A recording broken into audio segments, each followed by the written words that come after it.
sur Oser paraître, inventer la femme de demain, le podcast qui vous guide et vous soutient à retrouver votre souveraineté sans stress ni culpabilité. Le podcast qui vous challenge et vous questionne pour vous aider à vous recentrer sur vous-même et vous réaligner pour créer la vie qui vous ressemble. Mon nom est Dominique, je suis passionnée par les relations humaines et la façon de retrouver son pouvoir indépendamment de tout support extérieur. Dans chaque épisode, je vous partage des expériences qui m'ont permis de grandir, de retrouver mon pouvoir et d'oser me montrer, oser paraître avec authenticité.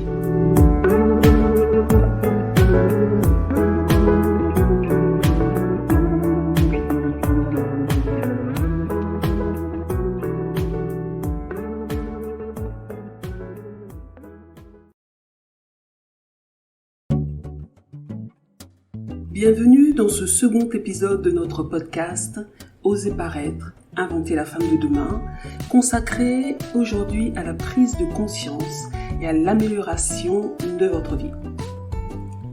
Comme je vous le disais dans l'épisode 1, les 3 prochains épisodes, dont celui-ci, seront consacrés à faire un petit bilan de sa vie. Je suis ravie que vous nous rejoigniez aujourd'hui. Alors que vous vous replongez dans le quotidien, c'est naturel de ressentir le désir d'un nouveau départ, un besoin de renouvellement. Le mois de septembre, même s'il n'est pas le début officiel de l'année, peut être le moment idéal pour poser les bases d'un changement significatif. Nous allons utiliser ce sentiment de renouveau post-vacances pour opérer une transformation dans votre vie que vous pourrez poursuivre tout au long de l'année. C'est le moment de faire l'état des lieux de votre vie et de commencer à tracer la voie vers la meilleure version de vous-même. Préparez-vous à une aventure passionnante vers la réalisation de vos rêves et de vos aspirations. Écoutez attentivement, je vais partager avec vous un outil puissant pour vous guider dans ce voyage passionnant. Dans cet épisode, nous allons aborder un sujet fondamental pour votre cheminement personnel. La prise de conscience. La prise de conscience est la première étape essentielle vers le changement et l'amélioration de soi. Avant de pouvoir apporter des modifications significatives dans nos vies, il est crucial de comprendre où nous en sommes actuellement. C'est un peu le rôle qu'ont joué mes problèmes de santé il y a quelques années avant que j'en arrive à ce que je suis en train de faire aujourd'hui. Fatiguée, épuisée même. Je travaillais en 3/8 à surveiller 4 écrans, donc tout ça pendant des années. Il me fallait être réactive et parfois même proactive, toujours sur la brèche quoi. Cycle de sommeil perturbé, cycle menstruel en berne, vie sociale dans les chaussettes. Ben oui, c'est difficile de voir les gens ou même d'aller dans une salle de sport quand on vit à contre-courant des autres. Difficile de maintenir une hygiène de vie saine, même avec toute la bonne volonté du monde. J'arrivais plus à raisonner, bref, à fonctionner normalement. À un moment donné, le corps a dit « Stop, j'en peux plus, je peux plus aller plus loin, fais quelque chose ». Et là, oui, c'est comme si je m'étais pris un mur. Ça m'a obligée à m'arrêter, aussi bien dans ma tête que physiquement, et à prendre le temps de me demander quelle vie j'avais vraiment envie d'avoir. Si c'était prendre des cachetons le reste de ma vie pour avoir l'esprit à peu près clair, pour pouvoir faire mon boulot, ça m'intéressait pas du tout. Et non, me tuer à la tâche ne faisait clairement pas partie des priorités de ma vie. En plus, j'avais l'impression de tourner en rond dans mon boulot, d'avoir fait le tour de la question. Personnellement, j'ai besoin que ce que je fais ait du sens et me nourrisse. Si ce n'est pas ou plus le cas, je tombe vite dans l'ennui, la démotivation ou la déprime.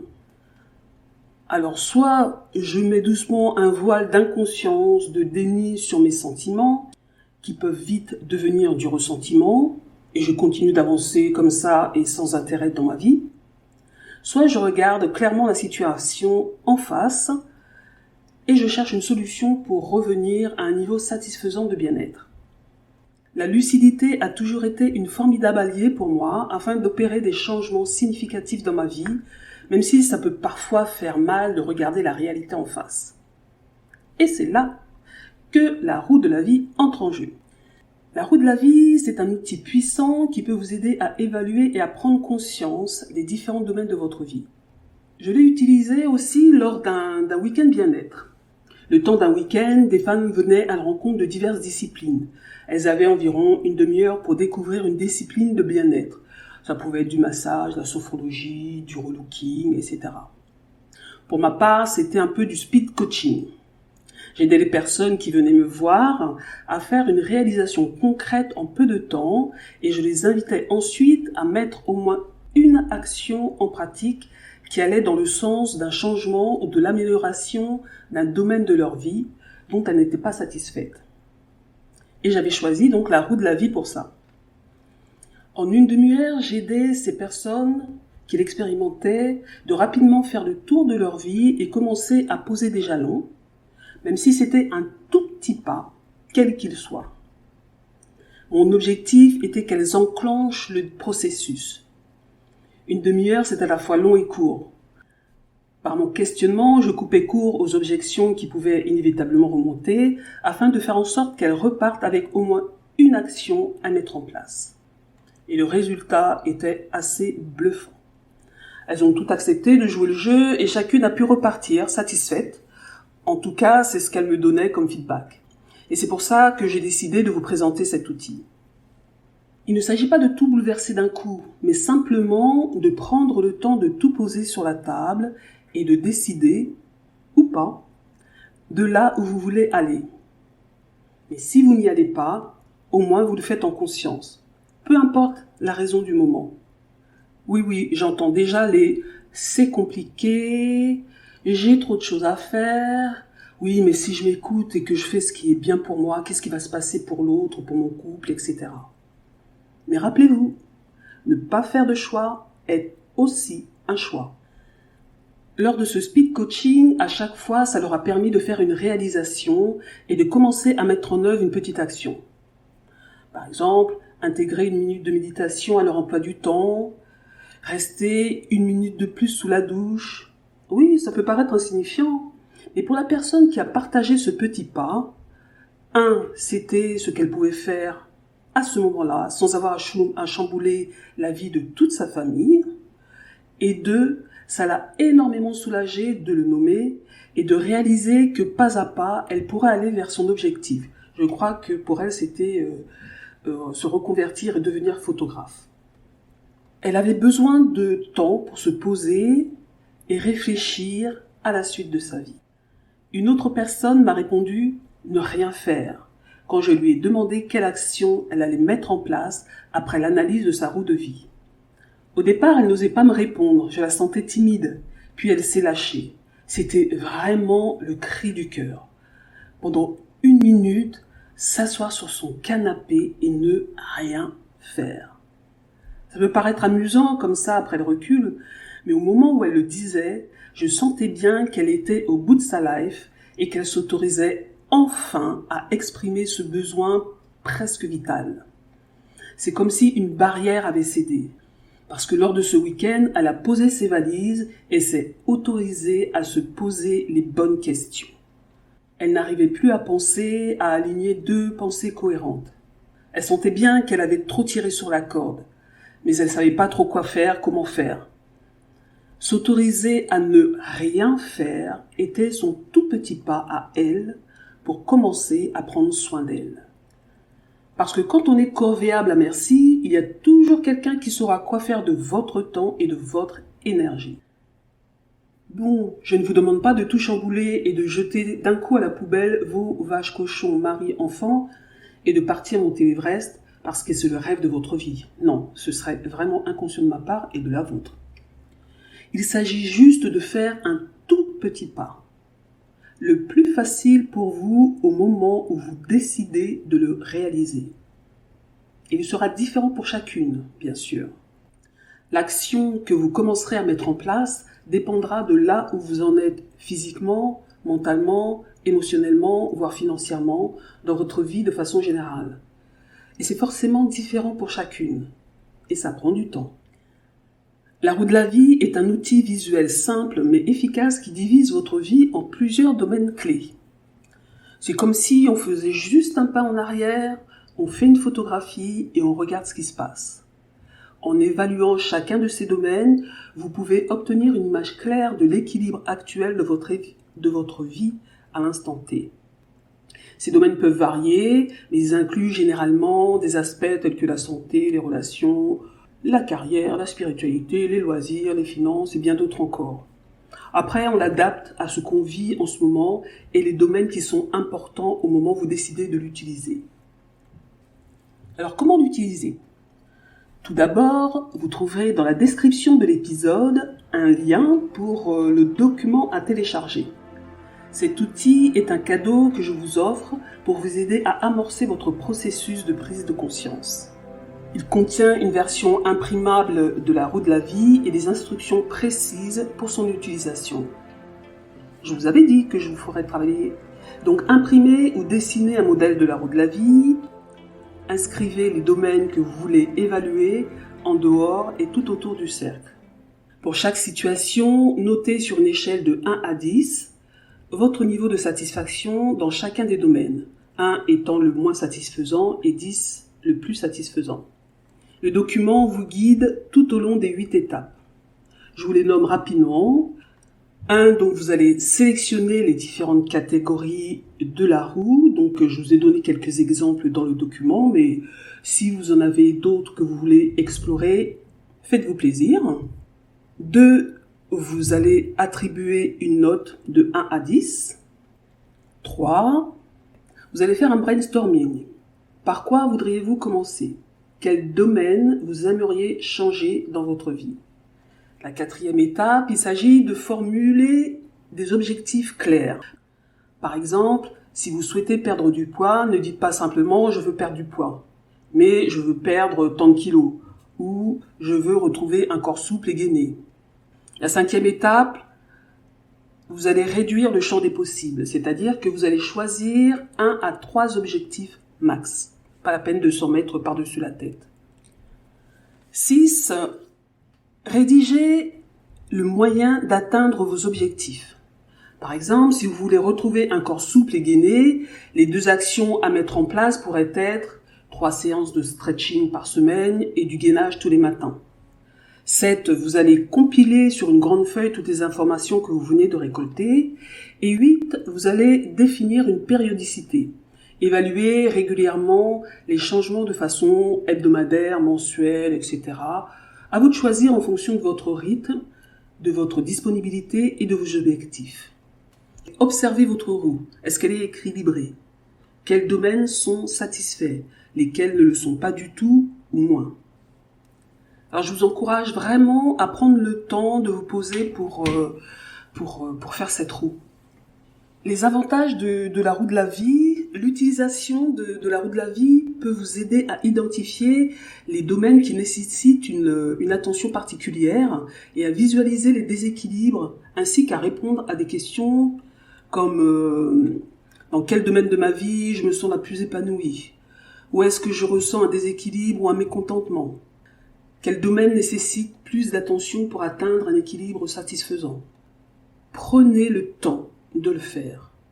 Personne ne vous donnera l'autorisation. Comme je vous l'ai dit plus tôt, si vous êtes corvéable à merci et que vous faites passer les besoins des autres avant les vôtres, vous trouverez toujours quelqu'un qui saura quoi faire de votre temps. Alors maintenant, là, tout de suite, je vais vous demander de faire une courte pause. Bien sûr, si vous conduisez en écoutant le podcast, s'il vous plaît, forget, prenez le temps de le refaire un peu plus tard. Pour les autres, ça ne prendra que quelques secondes. Alors, arrêtez-vous, arrêtez de faire ce que vous êtes en train de faire là, maintenant.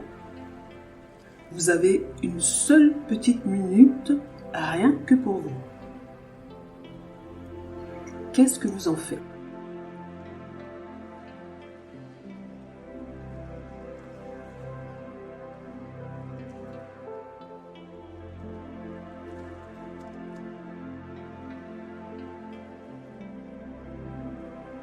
Il n'y a pas de bonne ou de mauvaise réponse.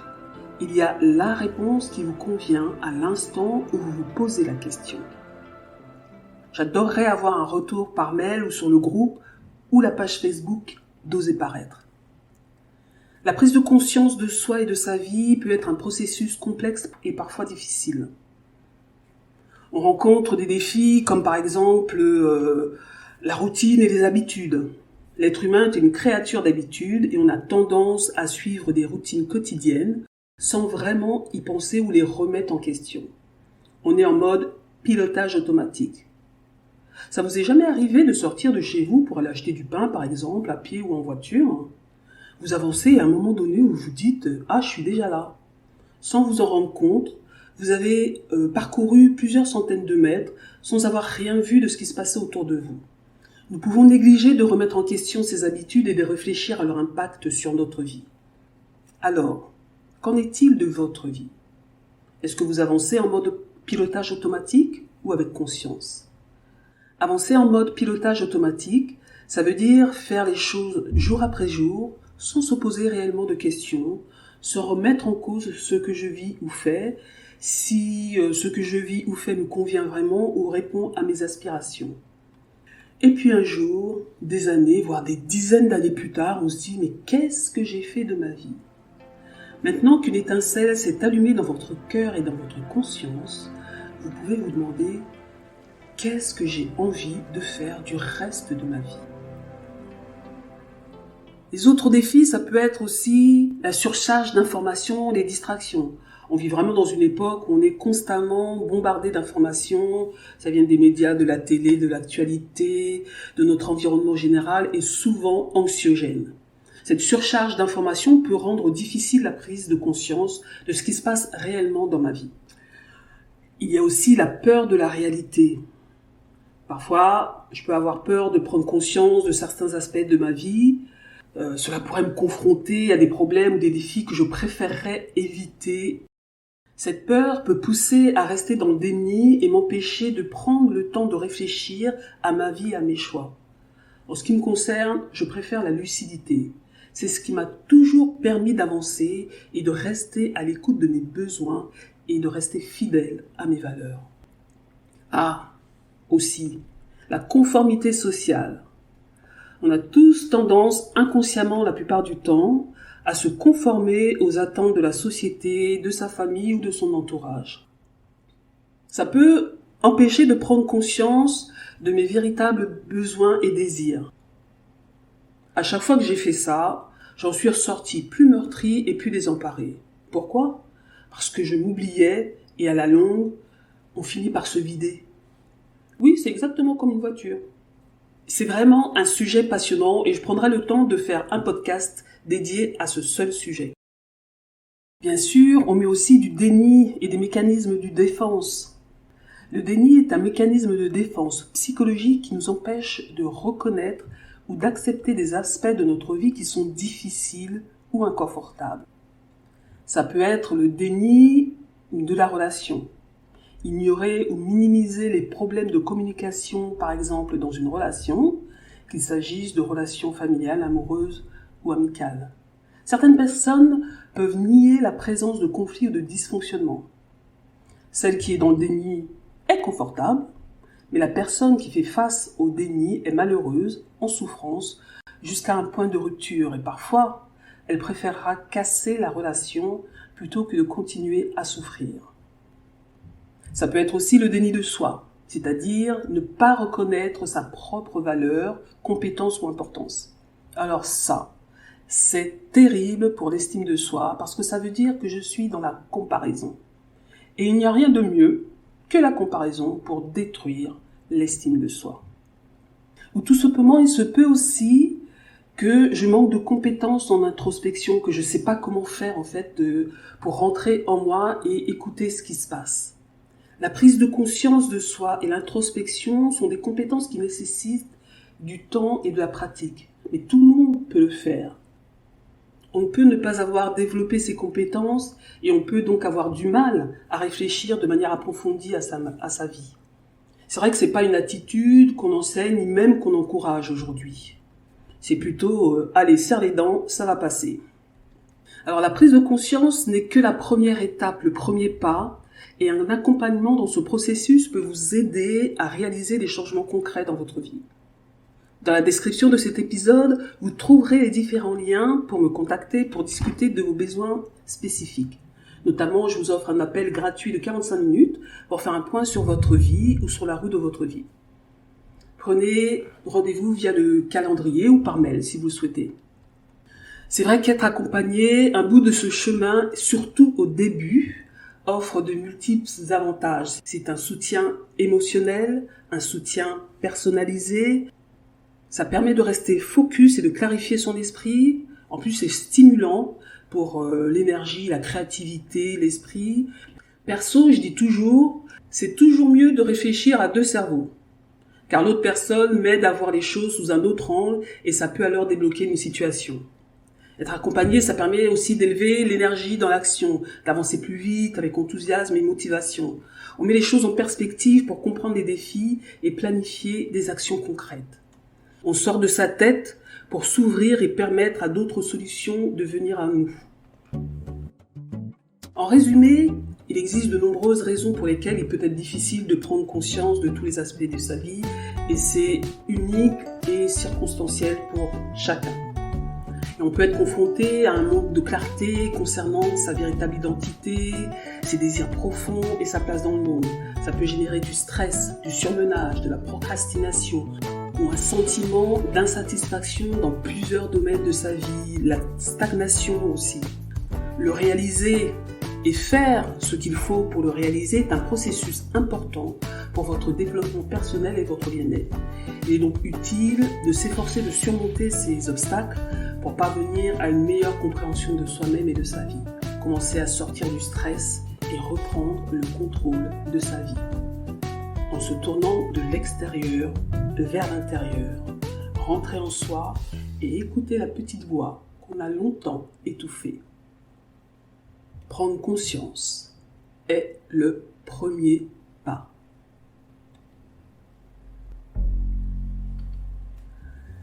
Alors après avoir examiné en profondeur chaque aspect de votre vie, vous aurez une vue assez claire de votre situation actuelle et de vos aspirations.